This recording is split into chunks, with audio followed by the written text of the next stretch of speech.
Assalamualaikum warahmatullahi wabarakatuh. Perkenalkan, saya Mega Handayani, dosen tetap pada program studi akuntansi Fakultas Ekonomi dan Sosial Universitas Jenderal Ahmad Yani Yogyakarta.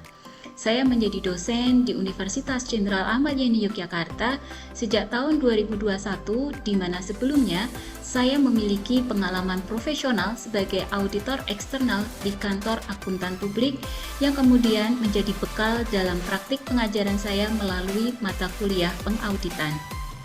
Video ini dibuat untuk melengkapi persyaratan dalam pengajuan sertifikasi dosen, yaitu pernyataan diri dosen dalam unjuk kerja Tridharma Perguruan Tinggi dalam bidang pengajaran.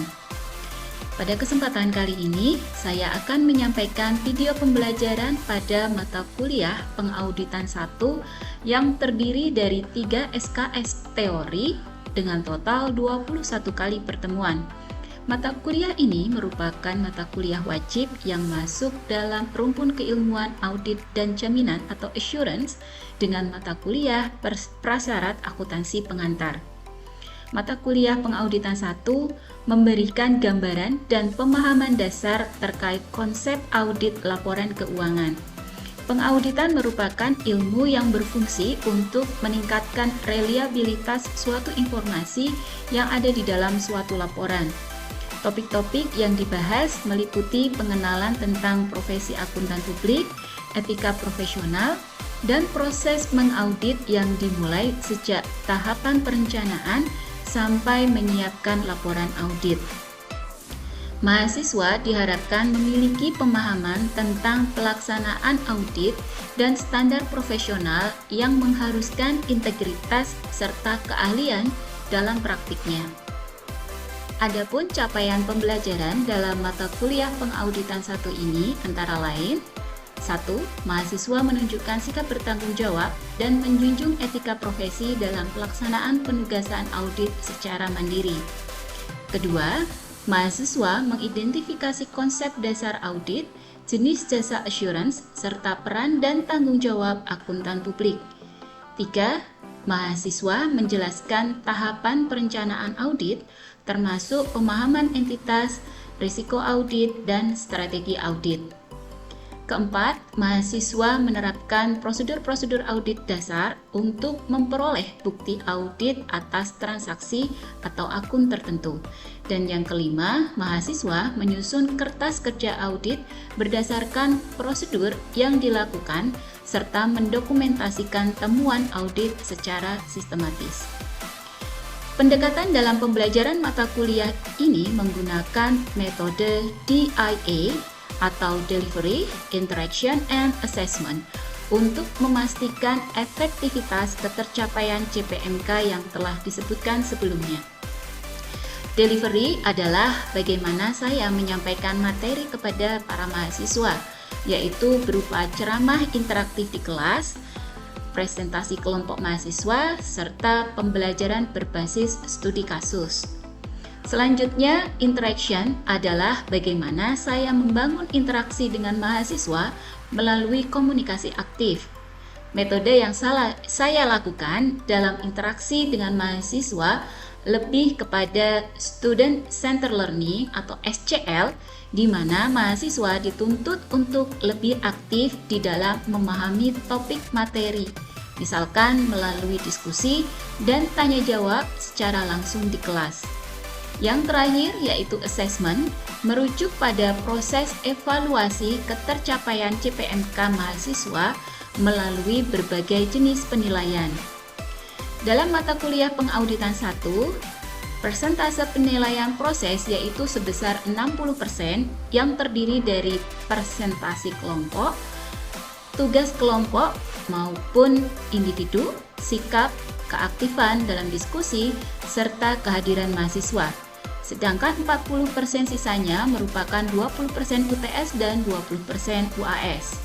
Berikut ini adalah cuplikan proses pembelajaran yang saya lakukan pada mata kuliah pengauditan 1 pertemuan ketiga, yaitu materi tentang standar audit dan etika profesi akuntan publik.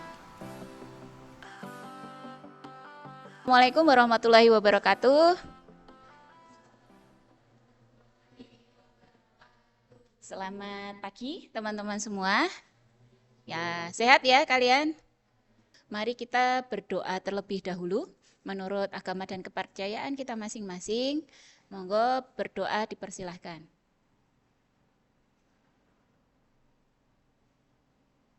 Doa selesai. Oke, baik teman-teman. Jadi ini sudah pertemuan ketiga ya. Kemarin kita membahas tentang konsep dasar audit. Jangan lupa kalian presensi, nanti tolong diisi ya presensinya, dan ketua kelas Fredo saya minta tolong nanti untuk mencatat keaktifan kelas itu ya. Oke.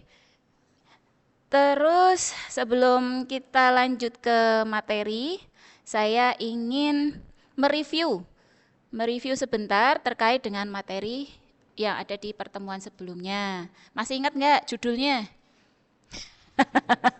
Konsep dasar audit, benar Andre, konsep dasar audit. Kemarin kita membahas terkait beberapa topik gitu ya. Yang pertama yaitu definisi audit. Beberapa unsur penting yang ada di dalam definisi audit menurut Boynton itu apa saja? Siapa yang bisa jawab? Oke, Andre.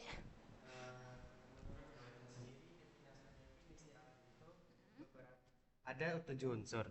Yang pertama ada suatu proses sistematik. Yang kedua memperoleh dan mengevaluasi bukti secara objektif. Terus yang ketiga asersi atau pernyataan tentang kegiatan dan peristiwa ekonomi. Yang keempat ada derajat kesesuaian. Yang kelima kriteria yang telah ditetapkan. Yang keenam penyampaian hasil, dan yang ketujuh itu ada pihak-pihak yang berkepentingan. Oke, thank you, makasih Andre. Jadi ada unsur-unsur tadi ya teman-teman ya, unsur-unsur ketujuh unsur tadi itu sebenarnya dari definisi yang kemudian kita penggal-penggal. Agar apa? Agar kita bisa memahami makna per kata atau per frasa dalam definisi audit itu sendiri. Jadi tadi sudah kalian jawab secara benar gitu ya, tepat sekali, terima kasih. Tadi tentang definisi audit. Setelah kita membicarakan definisi audit, kalau kalian ingat pertemuan sebelumnya, kita juga membahas apa itu bedanya audit dengan akuntansi. Siapa yang bisa jawab? Oke, Pras. Jadi izin jawab Bu, auditing atau audit adalah pemeriksaan dan penentuan apakah informasi keuangan dari akuntan mencerminkan kondisi keuangan yang sebenarnya. Sedangkan akuntansi adalah pencatatan dan dokumentasi peristiwa keuangan dengan cara yang logis untuk menyediakan informasi keuangan yang relevan. Oke, jadi bedanya gampangnya gitu ya. Kalau audit itu memeriksa, kalau akuntansi itu mencatat. Memeriksa apa yang dicatat oleh akuntansi tadi. Itu. Jadi mereka itu berbeda tapi tidak bisa dipisahkan. Nah, kalau tadi yang sudah disampaikan oleh Pras tadi ya, terima kasih Pras. Benar, apa yang menjadi perbedaan antara akuntansi dengan audit. Jadi kalau akuntansi itu sifatnya dia itu lebih pada konstruktif. Konstruktif itu apa? Membangun ya. Konstruksi gitu kan, pembangunan gitu kan. Jadi dia itu sifatnya konstruktif, dia membangun atau dia membuat mulai dari pencatatan sampai dia menjadi laporan keuangan. Itu adalah akuntansi. Tapi kalau audit dia sifatnya analitis.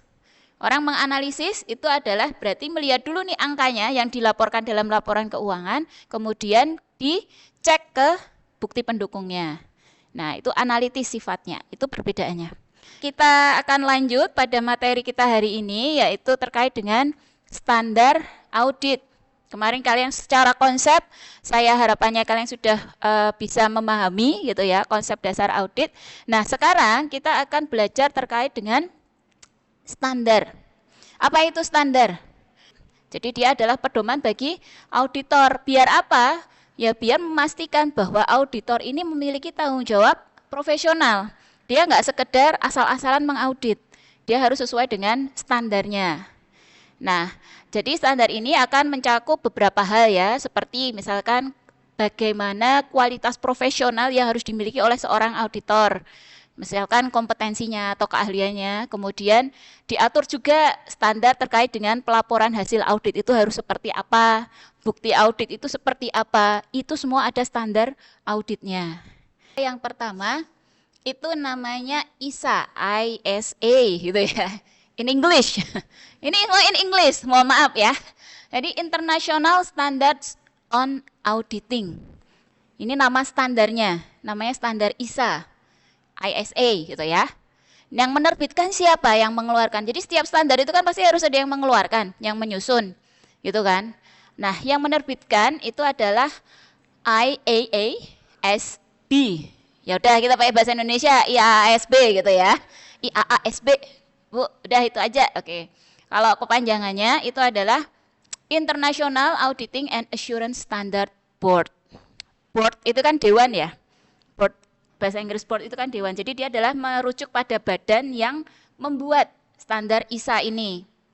Nah, dia si standar ISA ini dibuat untuk menyeragamkan antara standar-standar audit yang ada di berbagai negara di dunia ini. Biar kalaupun berbeda tapi tujuannya masih sama, masih selaras, harmonis. Jadi enggak satu ke utara, satu ke selatan, satu ke barat, satu ke timur tuh enggak. Standar audit meskipun setiap negara itu berhak memiliki masing-masing standar audit, tapi tetap pada jalur yang sama. Tujuannya si ISA itu seperti itu. Nah, kemudian ada yang kedua, standar audit yang kedua itu ICPA. ICPA atau AICPA. Bahasa Jawane gitu ya lah, AICPA Bu.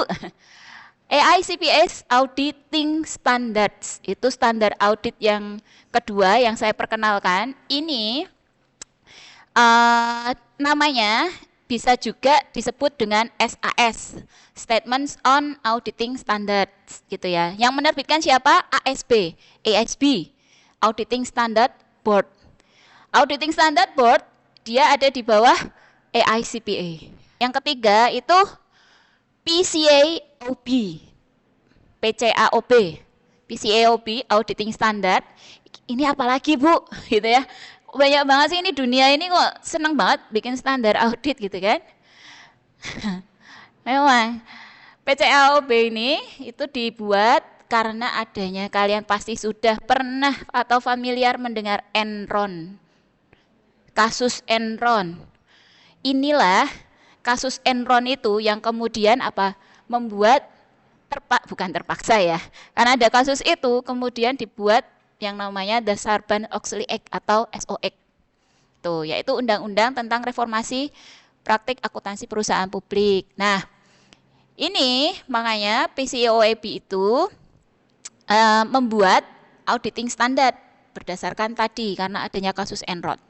Nah, yang terakhir yang keempat nanti akan kita lihat SPAP. Nah, ini yang baru kita punya Indonesia, yaitu Standar Profesional Akuntan Publik yang tadi sudah dibuat oleh IAP.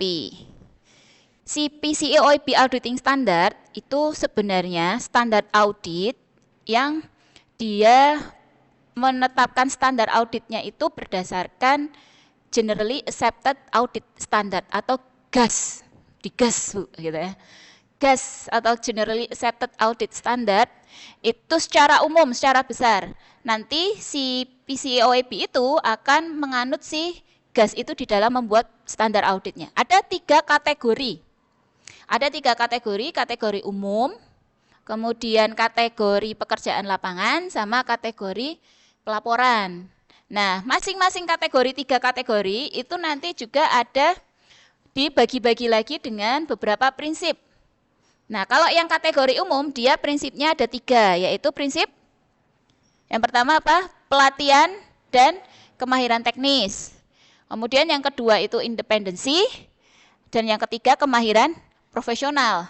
Kemudian yang kedua itu ada kategori pekerjaan lapangan. Nah, di kategori ini ada perencanaan dan supervisi. Jadi di dalam melakukan pekerjaan lapangan itu harus ada perencanaan, ada supervisi atau pengawasan. Kemudian ada pemahaman terkait dengan entitas dan lingkungan termasuk pengendalian internal. Familiar ya? Pengendalian internal, memahami entitas. Dan kemudian ada bukti audit kompeten yang cukup. Yang terakhir yaitu kategori pelaporan. Jadi kalau kategori pelaporan di sini standar audit menjelaskan bahwa GAAS ini menjelaskan bahwa laporan keuangan itu harus disajikan sesuai dengan PABU, prinsip akuntansi berlaku umum. Kemudian konsisten. Kemudian informasi dalam laporan keuangan itu harus informatif karena nantinya akan digunakan oleh pihak luar gitu ya, pihak pemangku kepentingan. Dan yang terakhir, laporan auditor harus menyatakan opini atas laporan keuangan tadi. Tujuannya kan itu. Ada yang ingin disampaikan atau yang ingin ditanyakan? Oke. Oke, pertanyaan silakan Mbak Lina.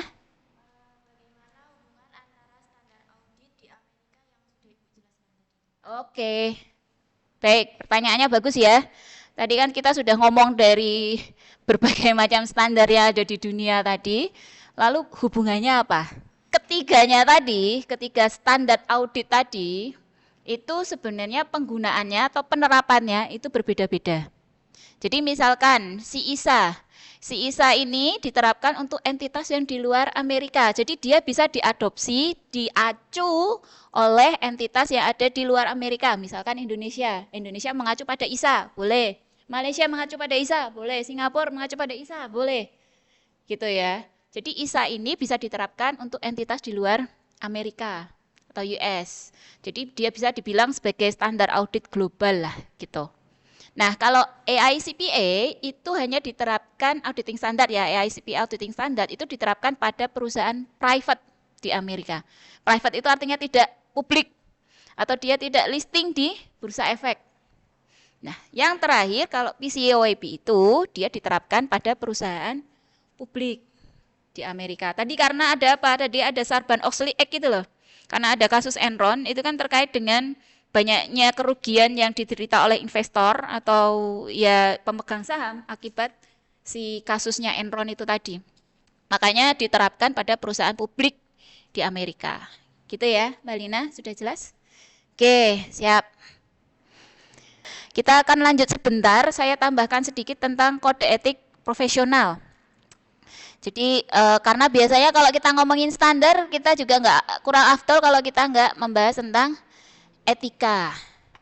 Etika profesi akuntan publik. Kalian etika tidak hanya ketika menjadi mahasiswa, tapi nanti setelah bekerja di dunia praktek pasti kalian juga akan memiliki aturan yang yaitu disebut dengan etika tadi. Itu ya. Nah, etika ini akan membahas pentingnya kode etik profesi akuntan publik. Kalian ketika insya Allah nanti siapa tahu di sini ada yang jadi auditor. Amin ya. Ayo, dalam kode etik profesional itu ada beberapa prinsip dasar etika. Ada 5. Yang pertama, integritas. Tidak hanya sebagai auditor, sebagai mahasiswa, sebagai dosen sendiri saya juga, itu pasti juga ada prinsip dasar etika yang pertama itu selalu disebutkan integritas. Apa itu integritas? Integritas itu bukan hanya terkait dengan kejujuran, tapi juga konsistensi antara tindakan dengan nilai yang kalian anut. Tindakan dengan misalkan prinsip-prinsip hidup yang kalian anut, gitu ya. Kemudian ada metode, ukuran, prinsip, ekspektasi, dan semua hal yang berkaitan dengan itu. Nah, ini nanti akan mencerminkan karakter moral. Itu. Jadi kalau orang yang tidak berintegritas, artinya dia tidak bermoral. Jadi beyond ya, dia melebihi arti dari kejujuran, lebih dari itu. Integritas itu tidak hanya soal jujur saja. Kemudian prinsip dasar yang kedua yaitu objektif. Apa itu objektif? Objektif itu kan biasanya tidak memihak ya. Intinya objektif itu mentang-mentang misalkan saya kenal dekat sama siapa? Fredo. Terus nilainya dia saya naikin, terus gitu. Berarti saya tidak objektif. Objektif itu ya sesuai saja. Tidak ada benturan kepentingan, adil, jujur, gitu ya. Netral. Nah, objektif itu netral. Netralitas profesional mencerminkan bahwa yang diberikan oleh auditor atau akuntan publik itu memiliki nilai yang berdasarkan fakta. Jadi sesuai aja, netral, sesuai fakta. Adil dan jujur sama bebas benturan kepentingan. Yang terakhir yaitu perilaku profesional. Jadi apapun pekerjaan kalian, mau jadi auditor ataupun tidak, kalian tetap harus profesional nantinya. Gitu ya. Profesional itu misalkan nih kalau auditor, perwujudannya misal ke penerima jasa atau auditi, berarti kita memberikan layanan terbaik dan secara jujur ke perusahaan yang kita audit. Kalau ke pihak ketiga kita misalkan bertindak adil, tidak merugikan. Kepada anggota auditor lain itu berarti menjaga kehormatan profesi secara kolektif, tidak menjatuhkan dan sebagainya. Kemudian kepada pemberi kerja, kepada perusahaan KAP misalkan, itu menjadi teladan dan patuh pada aturan. Kepada masyarakat tentu saja berkontribusi pada transparansi dan akuntabilitas itu. Ada pertanyaan enggak terkait dengan kode etik? Oke, silahkan Mbak. Mengapa independensi auditor sangat ditekankan dalam etika profesi? Apakah tidak cukup hanya dengan bersikap jujur? Nah, ya benar ya. Kenapa tadi itu ya? Kenapa independensi ya? Independensi itu kok selalu ditekankan ketika kita menjadi auditor. Apakah nggak cukup tadi kita hanya dengan jujur saja, berintegritas saja? Kenapa harus independen?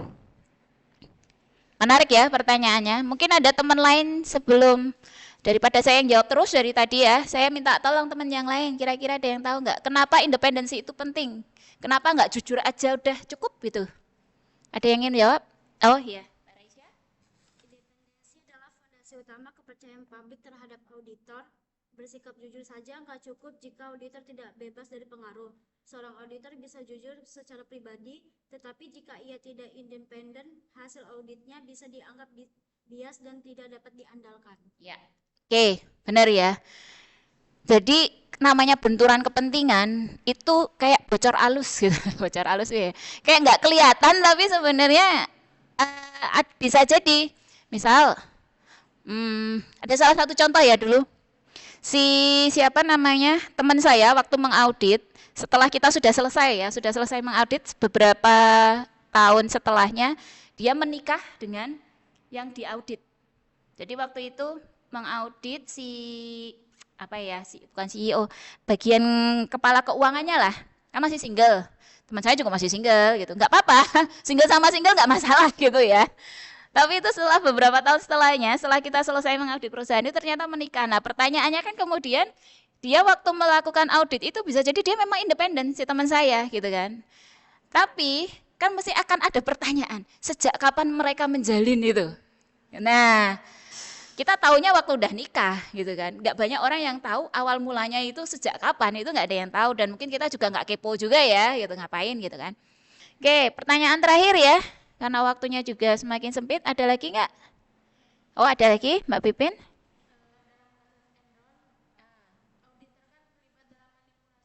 Ya, apakah itu berarti standar etika tidak cukup kuat atau tidak ditegakkan?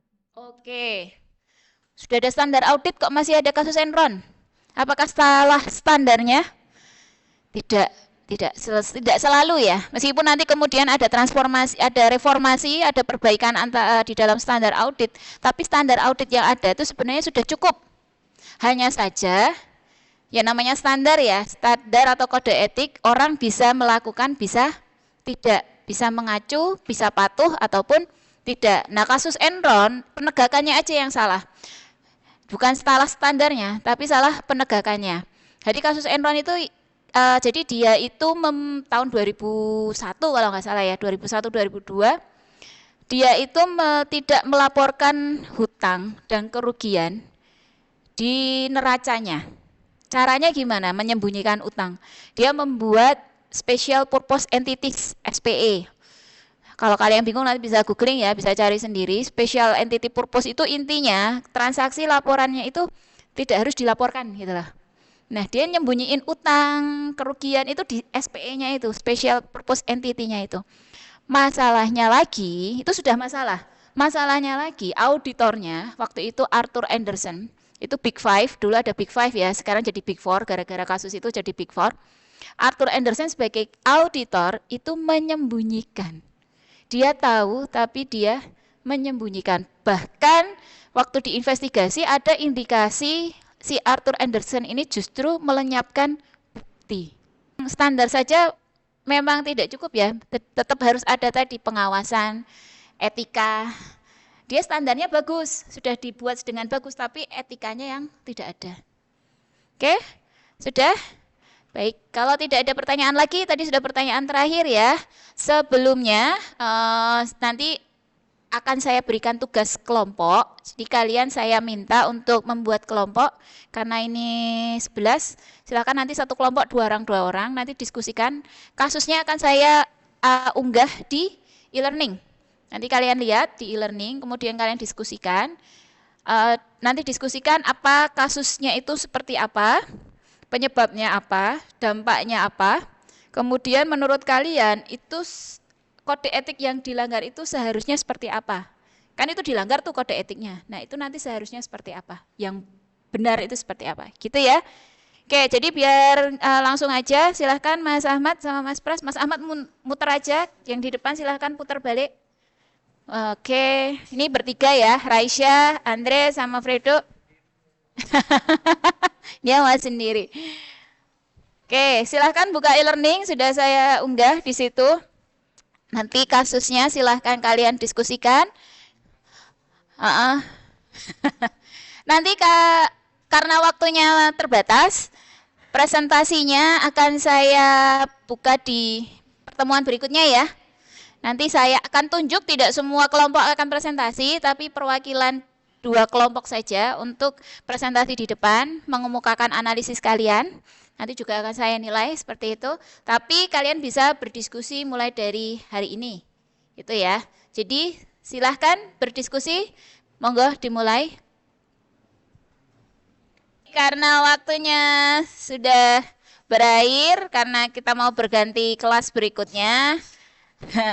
Iya. Dewer kamu berat. Jadi kita lanjutkan pertemuan berikutnya ya, sesuai kesepakatan tadi. Akan saya tunjuk 2 kelompok untuk presentasi. Oke, baik.